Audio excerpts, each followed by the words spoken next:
Pero el que blasfeme contra el Espíritu Santo nunca tendrá perdón. Bienvenidos, hoy vamos a meditar un momento de la palabra de Dios en el Evangelio del día 27 de enero 2025, día lunes. Tenemos una noticia impactante que nosotros debemos estar pendiente de nuestra doctrina, o sea, donde nos congregamos. Porque no solo me voy a congregar en cualquier lugar, sino que tenemos que ver de dónde estamos congregados para no blasfemar contra el Espíritu Santo. Bienvenidos. Lectura de la carta a los Hebreos, capítulo 9, versículo 15, 24, 28. Hermanos, Cristo es el mediador de una alianza nueva. Con su muerte hizo que fuera perdonados los delitos cometidos durante la antigua alianza, para que los llamados por Dios pudieran recibir la herencia eterna que Él les había prometido. Porque no entró Cristo en el santuario de la antigua alianza, construido por mano de hombres, y que solo Él figura del verdadero, sino el cielo mismo, para estar ahora en la presencia de Dios, intercediendo por nosotros. En la antigua alianza, el sumo sacerdote entraba cada año en el santuario para ofrecer una sangre que no era la suya. Pero Cristo no tuvo que ofrecer una sola vez, sino mismo en sacrificio, porque en tal caso habría tenido que padecer muchas veces desde la creación del mundo. De hecho, Él se manifestó una sola vez en el momento culminante de la historia para destruir el pecado con el sacrificio de sí mismo. Así como está determinado que los hombres mueran una sola vez y que después de la muerte venga el juicio, así también Cristo se ofreció una sola vez para quitar los pecados de todos. Al final se manifestará por segunda vez, pero ya no para quitar el pecado, sino para la salvación de aquellos que lo aguardan y en Él tiene puesta su esperanza. Palabra de Dios. Te alabamos, Señor. Al salmo respondemos: cantemos al Señor un canto nuevo. Cantemos al Señor un canto nuevo, pues ha hecho maravillas. Su diestra y su santo brazo le han dado la victoria. Cantemos al Señor un canto nuevo.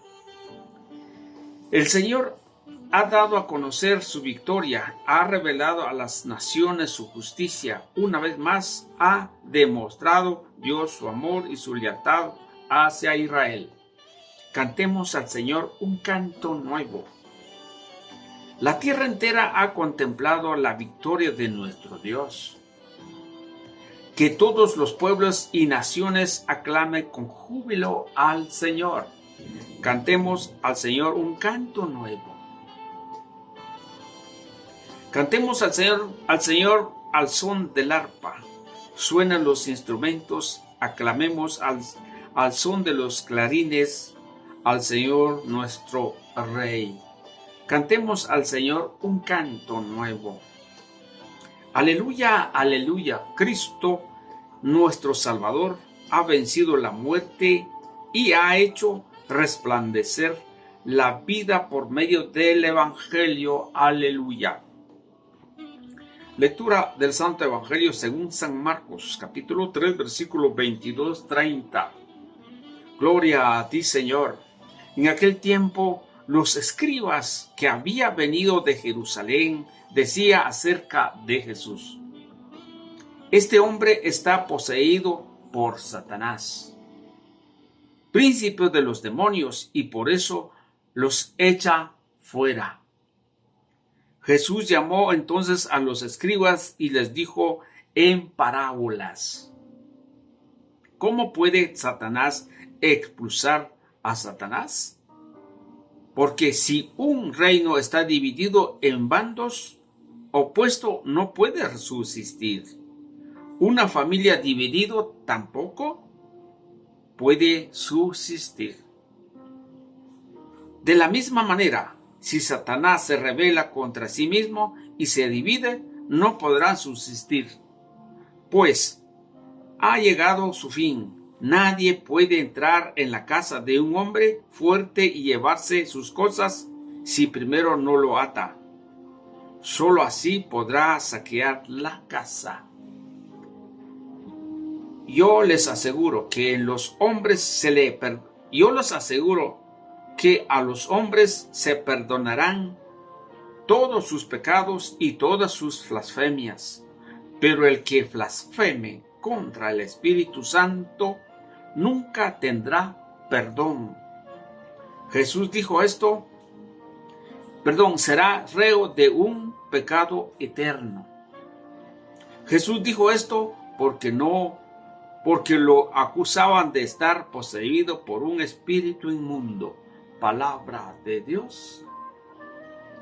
Palabra del Señor. Gloria a ti, Señor Jesús. Bien, queridos amigos y hermanos, vamos a pedir al Espíritu Santo para que nos ilumine.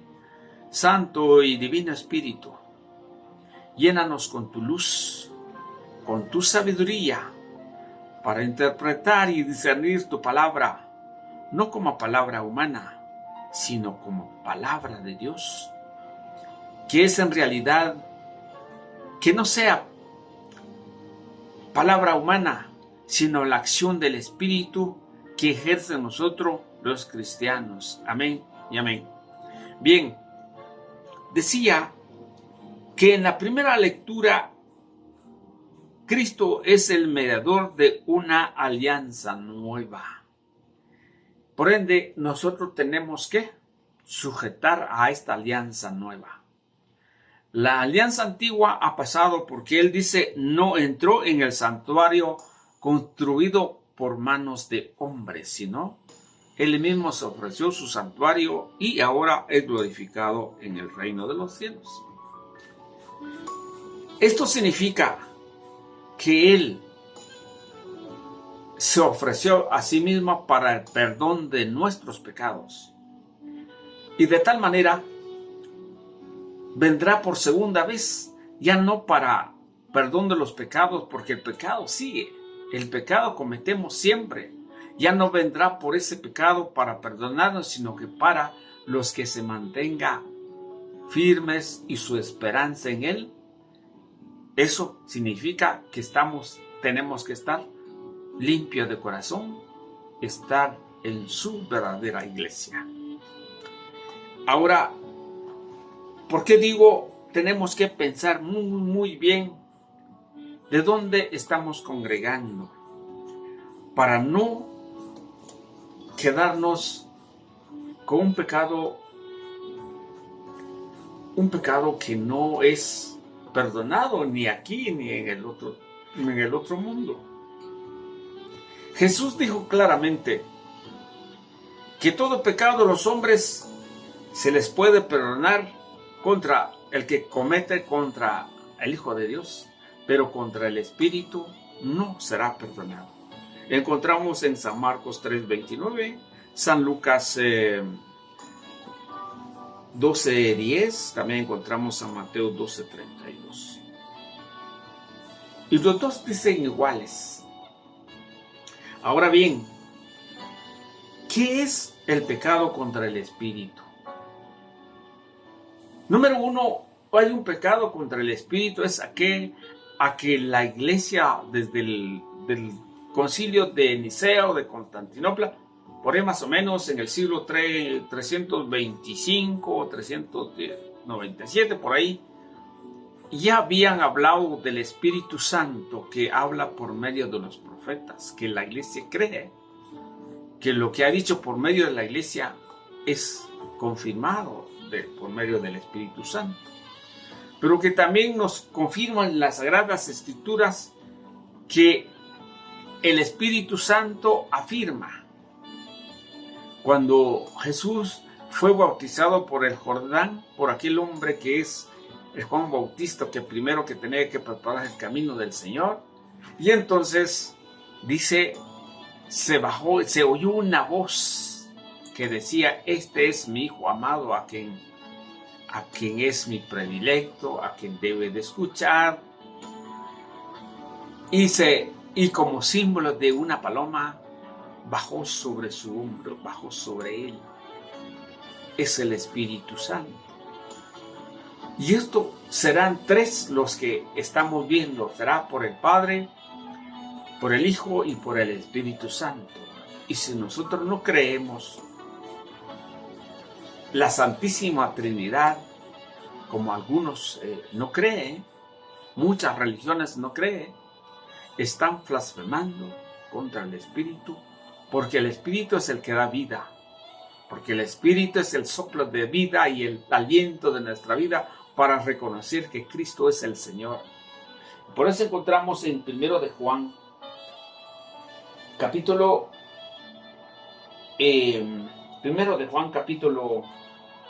5, versículo 6, dice, Jesucristo fue el que vino con agua y con sangre. No solamente con el agua, sino con el agua y con la sangre. Y el Espíritu da testimonio de ello, porque el Espíritu es la verdad. Así de que tenemos tres personas, la Santísima Trinidad. Al negar esta parte, estamos blasfemando contra el Espíritu Santo. Y nosotros tenemos un documento, el Catecismo de la Iglesia Católica, también nos exhorta y nos dice una parte muy importante. Mire lo que dice aquí. En el numeral 1864 dice, el que blasfeme contra el Espíritu Santo no tendrá perdón nunca, antes bien será reo de pecado eterno. Es lo que acabamos de leer. Reo, pecado eterno. Lo mismo. Pero ¿qué más? Encontramos en San Marcos, San Mateo y San Lucas. No hay límite a la misericordia de Dios. Pero quien se niegue deliberadamente a acoger la misericordia de Dios, mediante el arrepentimiento, rechaza el perdón de sus pecados, y la salvación ofrecido por el Espíritu Santo. Nos encontramos al Dei Verbum numeral 46, semejante endurecimiento puede conducir a la condenación final y la perdición eterna. Aquí nos tenemos muchas que pensar. El que rechaza el perdón de sus pecados. ¿Cómo es que rechazamos el perdón de nuestros pecados? ¿De qué manera? ¿De qué forma? El que rechaza el perdón de mis pecados.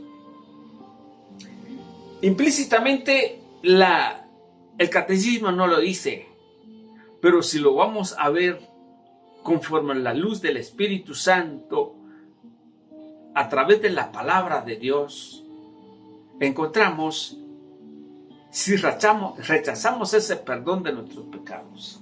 Dios nos dejó un mandamiento. Dios dejó a sus ministros, aquellos que tienen que presentar delante de Dios nuestros pecados.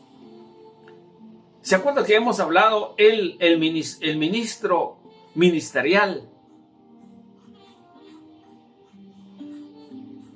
Tiene ahí sí la vocación de presentarnos delante de Dios para ofrecer dones y sacrificios. Hemos encontrado en Hebreos, ¿verdad? 8, 11, 9. Él nos ha presentado, o en Hebreos 5:1 en adelante, Que también Levítico 21:8, donde dice el sacerdote lo llamará santo porque santo es el que llamó. Aunque el sacerdote siempre también está sujeto al pecado porque comete pecado. Pero el Señor dejó sus ministros para que ellos podrán hacer esa función. Mire lo que dice, hemos meditado, ¿verdad? En San Juan capítulo 20:21 dice: cuando Jesús, la aparición de los discípulos. Les voy a leer el texto del contexto para que podamos encontrarlo bien. Dice: al atardecer aquel día del primero de la semana, los discípulos tenían cerradas las puertas del lugar donde se encontraban, pues tenía miedo a los judíos. Entonces se presentó Jesús en medio de ellos y les dijo: la paz con ustedes, con vosotros. Dicho esto, les mostró las manos y el costado. Los discípulos se alegraron de ver al Señor. Jesús les dijo otra vez: la paz con vosotros. Como el Padre me envió a mí, yo os envío. Mire lo que dice: como el Padre me envió a mí, como el Padre me envió, también yo os envío. Dicho esto, sopló y les dijo: recibid el Espíritu Santo. Oiga lo que dice: recibí el Espíritu Santo. Estoy leyendo el versículo 22 y continúa el versículo 23. A quienes perdonéis los pecados, les quedarán perdonados. Mira lo que dice: a quienes perdonéis sus pecados, les quedan perdonados. ¿Y quién nos dice el texto? El que perdona los pecados, el que rechaza de perdonar los pecados. Y quienes retengáis, les quedan retenidos. Es una autoridad que Jesús dio por medio del Espíritu Santo, porque llevaba el poder del Espíritu Santo. Porque al principio dijo: recibid, y sopló sobre ellos el Espíritu Santo. A quienes perdonan los pecados quedan perdonados, a quienes quedan retenidos quedan sin perdonar. Este es el pecado que muchos de nosotros cometemos al no confesar nuestros pecados, al no creer que el pecado será perdonado. Hemos meditado también donde dice: Dios no se olvida nunca más el pecado de nosotros, porque cada vez que nosotros nos acercamos al ministerio de la reconciliación, de ese momento nosotros quedemos perdonados nuestros pecados, si confesamos nuestros pecados. Y cuando escucharon esto a Juan Bautista, todos los de aquella del río Jordán, los que me imagino, los que viven ahí, los que vivían cercanos, llegaron a confesar sus pecados y se bautizaron. ¿Qué significa esto? Porque reconocieron su pecado, pero confesaron. ¿A quién? A Juan. Y ahora nos dejó este ministerio para que nosotros nos acercamos al ministerio de la reconciliación. Ese es el mandato. Por eso hemos meditado también en 1 Corintios 5:18, algo así, ¿no? 1 Corintios 5:18 nos dice algo bueno. Vamos a ver si es 1 Corintios 5:18 o 2 Corintios. Sí, 2 Corintios 5:18 lo vamos a leer para no cambiar. Dice: todo proviene de Dios, que nos reconcilió consigo por Cristo y nos confió, es una segunda persona, nos confió, ¿qué más? Nos confió el misterio de la reconciliación. En efecto, Dios estaba reconciliando al mundo consigo por medio de Cristo, no tomando en cuenta las transgresiones de los hombres, al tiempo que nos confiaba a la palabra de la reconciliación. Somos pues embajadores de Cristo, como Dios nos exhorta por medio de nosotros, en el nombre de Cristo, suplicamos reconciliados con Dios. En la Biblia latinoamericana dice que nosotros mismos nos dejó el ministerio de reconciliación, como que Él mismo hablara de nuestra propia boca. He aquí, terminamos porque nos llegó el tiempo. Dios le bendiga.